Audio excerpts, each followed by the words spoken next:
Buenas tardes, mi nombre es Henry Vázquez Ávila, estudiante de la Maestría de Educación de la Universidad Autónoma del Caribe, docente de Español y Literatura en la institución educativa Juan 23 del municipio de Algeciras, Huila. Hoy les voy a hablar acerca de la didáctica y en especial de la didáctica de la lengua y la literatura.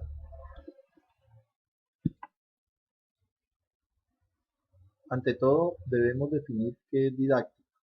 Didáctica es el arte de enseñar. Esta tiene dos expresiones, una teórica que es la ciencia como tal y una práctica que es la aplicación de los conceptos que ha generado conocimiento. Dentro de los orígenes de la didáctica de la lengua tenemos que el ser humano tenía una necesidad social de enseñar a leer y escribir, por lo tanto se motivó la pedagogía tradicional. Esta pedagogía trasciende por medio de la observación, llamada también enfoque tradicional, eh, dirigida o presentada por Aristóteles, Cicerón y Quintiliano. En el siglo XVII surgieron orientaciones y métodos sobre cómo proceder a utilizar mejor la lengua, llamada Escuela de Port-Royal en Francia. Ahí aparecen los métodos, las técnicas y los materiales para la enseñanza. En 1632, Comenius, con la Didáctica Magna, renovó la manera de enseñanza hasta el siglo XX. El centro de atención era el estudiante y el maestro debía sensibilizar a ese estudiante para garantizar el aprendizaje. Ya a comienzos del siglo XX se agrupan varias corrientes bajo la denominada Escuela Nueva. Incluyen la enseñanza de la lengua como modelo pedagógico en oposición a la escuela tradicional. Quienes gestionan o lideran este proceso está María Montessori, Selbstin, Freinet y Ovide Ecole. Didáctica de la lengua se institucionalizó como una materia de enseñanza, es decir, la lengua la toman ya como una materia para enseñar, no como tal se venía hablando tradicionalmente. En la enseñanza de la gramática aparece el estructuralismo y el generativismo. El estructuralismo toma como objeto el estudio de la lengua y el generativismo toma como objeto de estudio al conocimiento que un hablante tiene por su lengua y de qué modo pudo llegar a hablar sin tener conocimientos previos del lenguaje. En los años 70 se replantea los objetivos de la enseñanza de la lengua, pero se acentúa la disyunción entre lo sintáctico y los estudios del discurso, es decir, aparte se trabajaba lo sintáctico y aparte los estudios del discurso. Dentro de las características tenemos primero el objeto de la lengua y la literatura, que era un proceso de enseñar y aprender lenguas con el fin de mejorar las prácticas y adecuarlas a las situaciones cambiantes. Dentro de estas características se dice que no aplican conocimientos elaborados en otros campos científicos, es decir, todo lo que se aplica son conocimientos de la lengua, no tenemos en cuenta las ciencias como tal.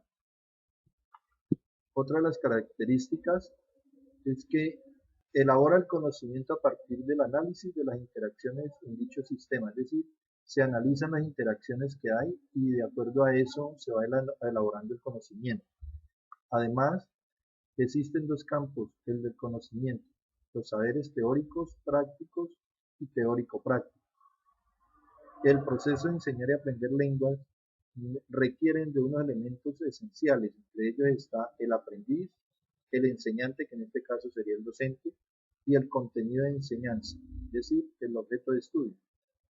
Aquí en esta gráfica vemos cómo la interacción, para que haya una interacción, deben haber tres elementos fundamentales, como son el docente, el aprendiz y el objeto de enseñanza. Son muchas las características, además de las anteriores. Entre ellas tenemos que la didáctica es un proceso, por tanto, siendo un producen y las prácticas continuas hacen que éstas sean cambiantes.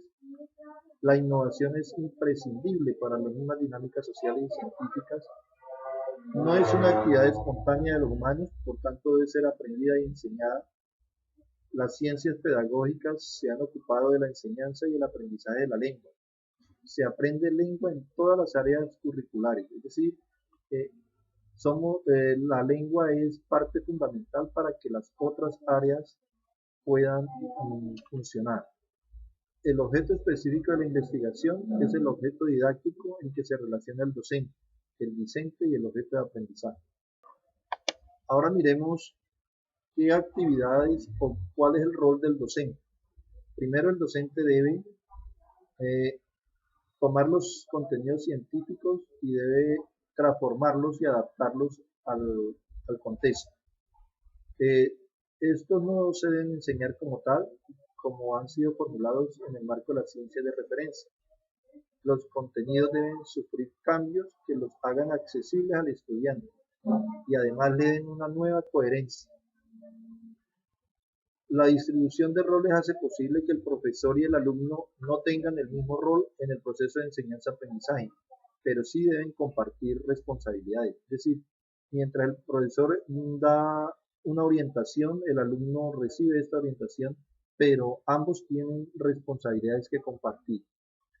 En algunas ocasiones el profesor puede suspender su rol y de proporcionar conocimiento para que el alumno se responsabilice de adquirirlo. Vamos ahora a mirar una estrategia didáctica para enseñar fábula.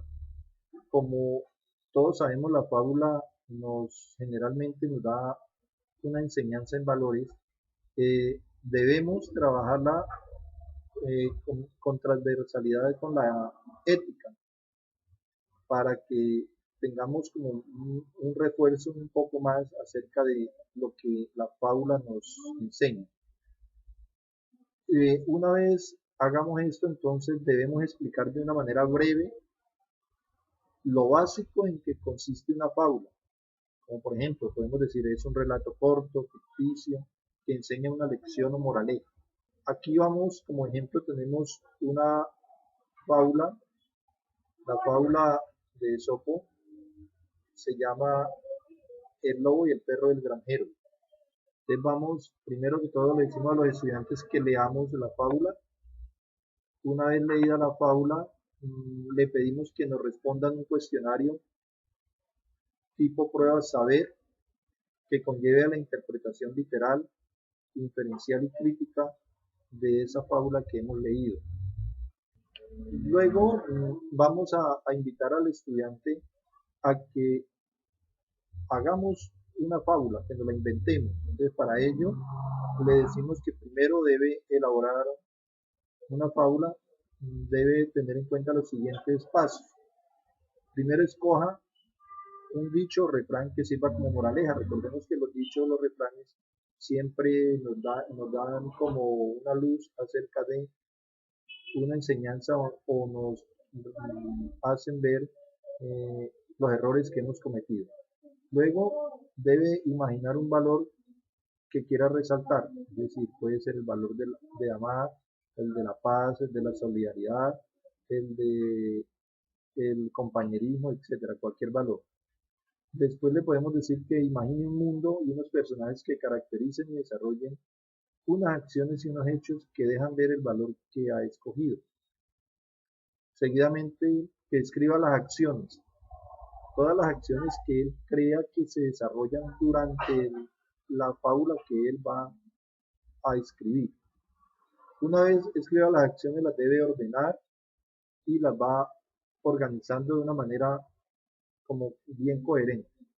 Ya basado en las acciones ordenadas y terminadas, empieza lo que es la construcción o la elaboración del relato. Cuando ya escriba, debe escribir cómo inicia la fábula, cómo sigue, en ese caso es como las dificultades que se presentan en el transcurso, y cómo finaliza la narración, es decir, ya cuando se encuentra la solución al problema que se ha enfrentado el personaje o la dificultad que ha presentado. Después de eso, entonces, debe hacerle una revisión hacerle todos los cambios que considere necesarios. Luego escribe la fábula ya como en un poco más en lo limpio y debe elaborar un dibujo que lo represente. Agradecerle por la atención. Creo que hemos tenido un tema bien importante para el desarrollo de este módulo, como es el de la didáctica y el rol que debemos cumplir los docentes en el aula de clase.